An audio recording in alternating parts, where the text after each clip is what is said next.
تو یہ بات بھی اللہ کے بارے میں جب تک دماغ شریف میں, کھوپڑی شریف میں نہیں بیٹھے گی کہ اللہ بھی عرش پہ بیٹھا ہوا ہے, وہ سارا نظام دیکھ رہا ہے, وہ غافل تھوڑی ہے اپنے بندوں سے بھائی. اب 1000 سال پہلے لوگ ٹینشن لیتے کہ یار آبادی اتنی اسپیڈ سے, اس وقت تو بہت اسپیڈ سے بڑھ رہی تھی آبادی, یار اتنی اسپیڈ سے بڑھ رہی ہے, ایک فی کس اتنے بچے, پھر ان بچوں کے بچے, پھر ان بچوں کے بچے, ابے بھائی یہ کیا ہو جائے گا, تو دنیا کیا ہو جائے گی, برباد.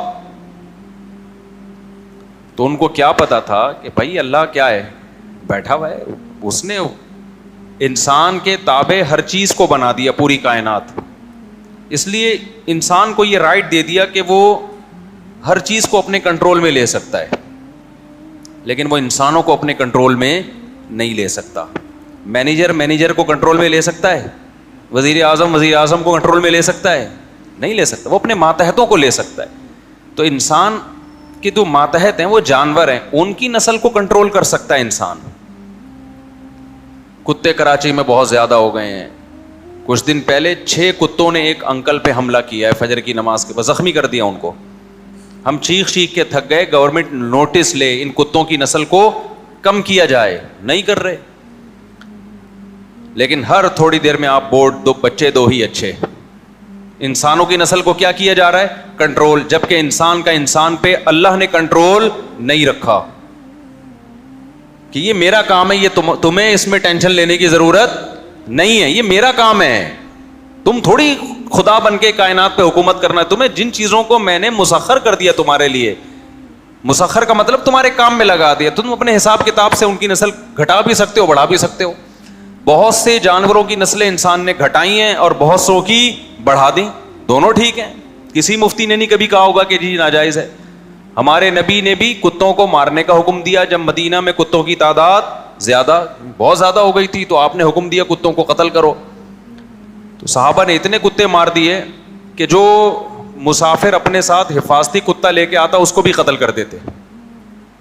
تو نبی نے فرمایا ما لکم وللکلاب, صحیح مسلم کی حدیث, تمہیں کیا ہو گیا, کتوں کے پیچھے پڑ گئے ہو بھائی, یہ بھی اللہ کی ایک مخلوق ہے. مطلب یہ تھا کہ نبی نے کہا کہ میرا مطلب یہ نہیں تھا کہ نسل ختم کر دو, مطلب کیا تھا بھائی کتے زیادہ ہو گئے, تعداد تھوڑی ان کی کم کر دو.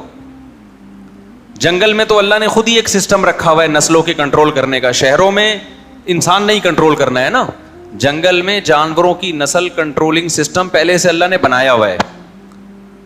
ماہرین یہ کہتے ہیں کہ اگر جنگل میں ہرن کو کھانے والے درندے شیر چیتے نہ ہونا تو اتنے ہرن 12 سنگے پیدا ہو جائیں کہ جنگل کی گرینری ختم کر دیں. وہ سمجھ رہے ہو کہ نہیں سمجھ رہے, ساری جنگل کی گرینری کی ایسی کی تیسی, وہاں اللہ نے نظام بنایا, شیر بھی پیدا کیا, وہ کھا لیتا ہے ہفتے میں 1 آدھ, تو نسل کیا رہتی ہے, کنٹرول میں.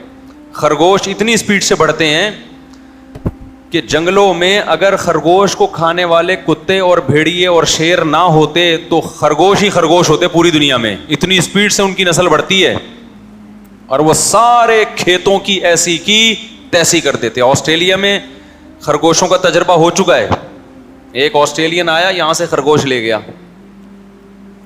کہ یار آسٹریلیا میں خرگوش نہیں ہے, خرگوش بھی ہونے چاہیے. وہ خرگوش اتنے پہلے وہ ان کی فصلیں چٹ کر جاتے تھے. حکومت مارتے مارتے تھک گئی, نہیں مر رہے تھے, پھر بڑھ جاتے.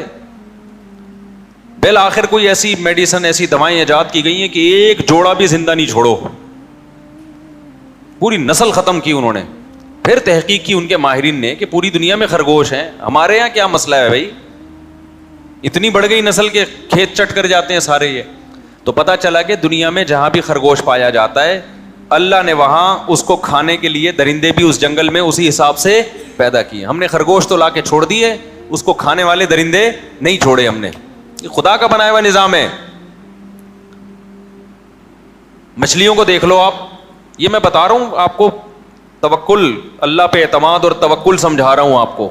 مجھے خرگوش اور گدھے گھوڑے کی مثال سے کیا سمجھانا ہے بھائی, لیکن مقصد بتانے کا یہ ہے کہ جس نے کائنات کو بنایا وہ غافل نہیں ہے. اور ہم لبرل ہو گئے ہیں, ایسے لبرل ہو گئے ہیں کہ بس بالکل اس سے غافل ہو گئے کہ خدا تو ہے ہی نہیں ہے, سب کچھ ہم نے ہی کرنا ہے.